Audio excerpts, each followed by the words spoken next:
자, 안녕하십니까. 비대부자 김과장입니다. 자, 아프리카 TV 오늘 제가 정확하게 분석을 한번 해보고자 합니다. 첫 번째는 이제 수학 분석을 통한 강점과 약점, 그리고 기회, 그리고 위험 요인이 어떤 게 있는지 한번 살펴볼 거고요. 그리고 컨센에 대한 의견을 한번 살펴보고 마지막으로 재무를 정확하게 한번 뜯어볼 생각입니다.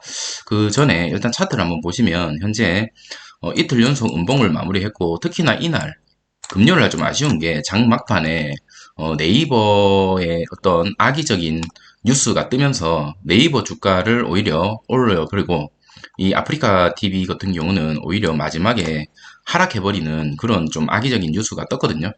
근데 확실한 거는 네이버 자체가 어떤 대기업이기 때문에 이미지가 엄청나게 중요할 텐데 제가 뒤에서도 한번 말씀을 드리겠지만 그 부분 한번 보기 전에 수학 분석을 한번 보여드리도록 하겠습니다. 자, 이거 제가 주관적으로 만든 수학 분석입니다. 그래서 여러분께서 보시고 조금 의견이 다르다 하시면 참고만 해주시면 좋을 것 같고요. 일단 강점부터 보겠습니다. 일단 강점으로 저는 첫 번째 반사 이익을 말씀을 드렸습니다. 현재 트위치 어, 나가죠. 그러면 결론적으로 네이버든 유튜버든 아프리카 TV든 어디든지 유입이 되는 거지 빠져나가는 건 아닙니다. 그래서 이 지금 누군가에게 더 많이 들어갈 건지에 대한 어떤 이슈는 있을지언정 이거에 대한 어떤 약점이 아니라 강점이라고 저는 생각이 듭니다. 두 번째, 재무제표. 재무제표가 훌륭합니다. 쌓여있는 돈도 많고요. 특히나 ROE라든지 이런 것들 엄청나게 많이 차지하고 있습니다. 이 뒤에서 한번 보여드릴게요. 영업이익도 괜찮다. 세 번째는 국내 독점. 국내 독점을 하고 있는 기업이죠. 이 1인 어떤 그런 시청하고 이런 방송은 사실은 국내 독점이다라고 볼 수가 있죠. 네 번째, 증권사 평가가 상당히 컨센이 높게 설정되어 있습니다. 현재 주가보다 상당히 높게 설정되어 있고 오늘 15만 원을 제시한 분의 어떤 그런 컨센을 조금 자세히 한번 보는 시간 갖도록 하겠습니다. 그리고 거래량이 1년 사이에 가장 많은 거래량이 폭증하면서 상한가를 쳤는데 그 상한가의 이 양봉을 깨면서 떨어지는 가능성보다는 이걸 어느 정도 지지하면서 올라갈 가능성이 저는 더 높다고 보거든요. 기술적인 분석으로는. 그래서 그런 것들 제 개인적인 생각이고요. 약점을 한번 보면 변하지 않는 기업 환경 이게 뭐냐면 크게 변하지 않죠. 뭐 어떤 업데이트가 많이 되는 것도 아니고 아프리카 TV를 뭐 한 5년 전에 들어가 본 사람들이나 지금 들어가 본 사람들이나 크게 변한 거 없다. 라는 얘기를 많이 하거든요. 그래서 기업 환경 자체나 아니면 기업의 어떤 그런 이미지가 크게 변하지 않고 오히려 안 좋은 이미지, 뭐 이런 뭐 욕을 한다든지 뭐 선정적이라든지 뭐 이런 것들에 대한 브랜드가 인식이 네이버보다는 좀 좋지 않죠. 아프리카 TV한테는 이런 게 오히려 위협이긴 한데 오히려 반대로 생각해 보면 네이버는 그렇다면 이미지를 좋게 가져가야 되는데 과연 그런 성정적이고 어떤 자극적인 주제를 가지고 방송을 할 수 있을까라는 생각도 한번 들게 됩니다. 자, 기회 요인. 자, 해외 진출을 이제 앞두고 있죠. 해외에 대한 어떤 진출. 하지만 이게 기회 요인이면서 위험 요인도 되는 게 투자를 해야 되기 때문에 잉여금을 써야 되죠. 자본금을 써야 되기 때문에 이게 실패하면 사실은 좋지 않은 성과를 보여주고 제가 위협에는 적진 않았지만 어찌됐든 기회 요인이다. 그리고 새로운 BJ가 유입이 될 가능성이 높다. 좀 중복이 되는 게 좀 있죠. 자, 마지막으로 위험 요인은 기존의 BJ가 이탈 가능성이 있다. 왜냐하면 뭐 네이버 때문이죠. 그래서 이 가능성은 매우 낮다고 저는 보지만 그래도 그럴 가능성은 아예 없는 건 아니다. 그리고 경쟁사가 출연했다. 네이버 음, 치지직이라는 이 네이버에서 나오는데 이거는 이제 아프리카에 봤을 때는 위험 요인이긴 하죠. 경쟁사가 출연했다는 것 자체가 일단은 위협 요인이긴 합니다. 파이. 자, 이제 이 스왓을 한번 보셨고요. 제가 아까 말씀드린 것처럼 일단은 증권사 리포트 하나 보시고 그리고 재무제표 간단하게 한번 보면서 여러분이 투자할 때 어느 정도 도움이 될 만한 자료들을 한번 보여드리도록 하겠습니다. 자, 증권사에서 이제 제시한 목표 주가는 일단은 15만 원을 제시했고 날짜가 11월 1일 날 제시했었습니다. 이 테마가 형성하기 전이었죠. 형성하기 전에 지금 15만 원을 형성했고 제가 이제 말씀드리고 싶은 거는 이게 무조건 맞다라고 말씀드리는 건 아닌데 이 내용만 그냥 참고를 해주시면 좋을 것 같습니다. 자, 일단 여기서 조금 살펴봐야 될 거는 이거죠. 제가 아까 말씀드렸던 실적 성장 및 해외 진출을 통한 리레이팅 기대. 이런 기대가 지금 있다라는 거. 그래서 아까 말씀드렸던 해외 진출이 기회 요인이다. 이렇게 말씀을 드렸습니다. 지금 성장 방향성에 변화는 없다. 침체 장기화 가능성이 제기되는 가운데 기부 경제 부문 성장이 이어지는 것은 고무적이다. 파티너 베스트 BJ 증가에 따른 테이크 레이트 감소로 순매출 자체는 아쉬웠지만 BJ 활동성이 높아지고 있고 뜻의 향후 팬덤 및 콘텐츠 확대로 기여된다. 자, 이거는 아까 트위치 경쟁사 퇴출하기 전에 나왔던 리포트거든요. 그래서 그거 감안하고 들어주시면 될 것 같습니다. 그래서 이 지금 투자자, 이 애널리스트는 투자 의견 매수 목표 주가는 15만 원을 유지를 했죠. 그 이유는 한번 볼게요.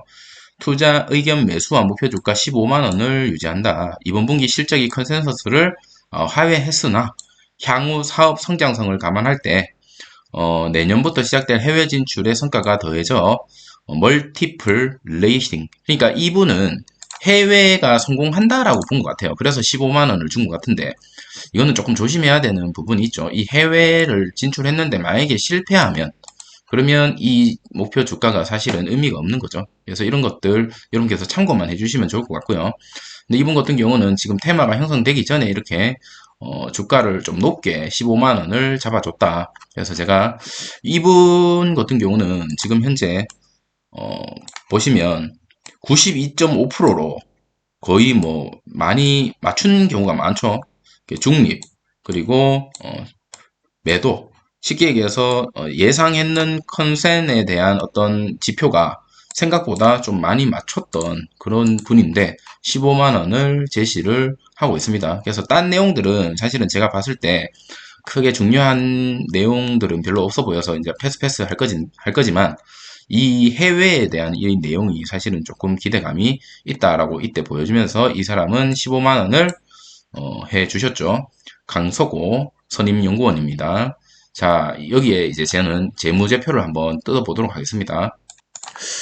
자, 이거는 저기 11월 14일 날 나온 분기 재무제표거든요. 그래서 감사 의견을 한번 보시면 적절하다라고 떠 있습니다. 그래서 이 분기 이 재무제표 자체가 어느 정도 신빙성이 있다라고 보시면 되고요. 한번 보시면 될 것 같습니다. 회계 감사 의견 이게 중요하죠. 적정하다. 적정하다. 그래서 이 부분에 대해서 한번 살펴보도록 하겠습니다. 자, 일단은 이 유동자산에 대해서 한번 보시면 27기, 그러니까 작년 1년보다 지금 3분기 말 어느 정도 유동자산이 많이 쌓였죠. 현금성 자산 많이 올라갔고 매출 채권 및 기타 채권 돈을 이제 받아야 되는 거 유동 금융자산, 기타 유동자산, 재고자산 이런 것들 다 해서 비유동자산 해서 자산을 어느 정도 많이 갖고 있는 회사다. 100만 원 단위를 갖고 있죠. 그리고 여기 보시면 연결 매출액을 한번 보도록 하겠습니다.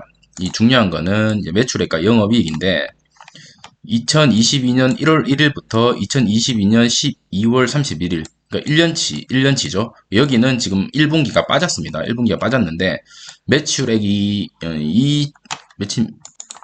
자 2,700억 그리고 3,100억 2,400억 이렇게 나와 있고 영업이익이라는 거는 여러분 아시겠지만 모든 것을 다 뺀 뭐 직원 월급도 빼고 모든 것을 다 뺀 금액이 남은 금액이 이 정도 남았다. 630억 정도 영업이익이 발생이 됐다라는 거 보여줄 수가 있고요. 단기 순이익은 어떤 거냐면 이 영업이익 플러스 뭐 예를 들면 회사에서 어떤 뭐 건물을 판다든지 아니면 어떤 다른 영업이익 외적으로 비용이 발생하는 것들이 플러스 마이너스 합산이 되는 거거든요. 근데 단기 순이익 자체는 지금 작년 대비 많이 올랐죠. 왜냐하면 1분기가 지금 플러스가 안 되어 있는 상태에서 어느 정도 많이 올랐다. 이 단기 순이익 자체는 뭐 투자 금액이 많이 들면 떨어질 수도 있는 거고요. 뭐 여러 가지 뭐 이자율이라든지 여러 가지 이유가 있습니다. 자, 이 회사의 자산 총계를 한번 보겠습니다. 쌓여있는 자산 총계를 한번 볼게요. 자, 원단이고요. 유동자산과 비유동자산을 다 합친 자산 총계는 자, 5,400억 정도 된다고 보시면 돼요. 27기보다 많이 올랐죠. 많이 올랐다. 이렇게 보시면 될 것 같습니다. 자, 부채 총계는 2,600억 정도 있으니까 회사에 대한 어떤 건전성 부분에서는 우수하다라고 보여집니다. 자, 이제 직전 포괄 손익계산서 한번 볼게요. 직전 3개월이랑 이번 3개월 비교를 한번 해보겠습니다. 보시면 영업수익 면에서 작년 대비해서 지금 많이 올랐죠. 60억 정도 올랐다. 영업비용을 한번 볼게요. 영업비용조차도 많이 올랐다. 그러니까 돈을 쓴 게 많았죠. 이만큼 매출이 발생됐는데 얼마죠 이게? 6,650억이죠. 650억을 썼죠. 650억을 쓰고 이때는 610억을 쓰고 자, 영업이익 자, 남아있는 그러니까 얼마 남겼냐 자, 210억 여기는 200억 이렇게 남겼고 자, 금융수익 이 남긴 거에 대한 어떤 게 있는지 짜다리 이게 다 이제 보여주는 건데 요것만 보시면 돼요. 그냥 영업 손실. 그래서 작년 대비해서 지금 많이 올라갔다. 이렇게 보시면 되죠. 그리고 총괄 이제 총괄 손익을 한번 보시면 이게 왜 총괄 손익이 이거랑 다르냐면 아까 제가 말씀드렸던 여러 가지 건물을 판다든지 뭐 이런 이슈들 때문에 그렇죠. 그래서 작년 3개월 대비해서 지금 한 200억, 20억 정도는 더 올라갔다. 이렇게 보여주시면 되는데 4분기 지금 실적이 새로운 BJ 유입되면서 작년보다 1년치가 훨씬 더 컨센 대비해서 올라갈 가능성이 높기 때문에 그렇기 때문에 제가 지금은 매수 타이밍이지 않을까 이렇게 말씀을 드리고 싶습니다. 자, 그리고 지배 구조는 보시면 아시겠지만 국민연금공단에서 지분율 9% 정도 가지고 있죠. 그래서 이런 것들을 봤을 때 어느 정도 기관에서도 지금 관심을 많이 가지고 있는 종목이다라고 말씀을 드리고 싶고 다시 차트로 한번 가보도록 하겠습니다. 자, 금요일 날이었죠. 금요일 날은 이제 개인이 매도로 대응했고 외국인과 기관이 반대로 매수로 들어왔다. 그래서 금융, 보험, 투신에서 은행에서 들어왔는데 연기금에서는 3일째 지금 매도로 다시 나오고 있다. 이 부분은 사실 좀 좋지는 않네요. 근데 외국인 수급이 들어왔는데 다음 주 월요일 날 외국인 수급이 한 번 더 들어와 주면서 기관이랑 외국인 수급이 동시에 들어와 주는 어떤 그런 수급을 보여주면 차트가 수급이 조금 더 안정적이지 않나 이런 생각이 좀 듭니다. 자, 어디까지나 수학 분석은 이제 제 개인적인 생각이기 때문에 혹시나 여러분이 생각하는 수학 분석이 다른 어떤 이슈가 있든지 제가 모르는 게 있으면 댓글로 좀 남겨주시면 저도 투자에 참여하고 참고하도록 하겠습니다. 네, 주말 잘 보내시고요. 오늘 영상은 이것으로 마치도록 하겠습니다.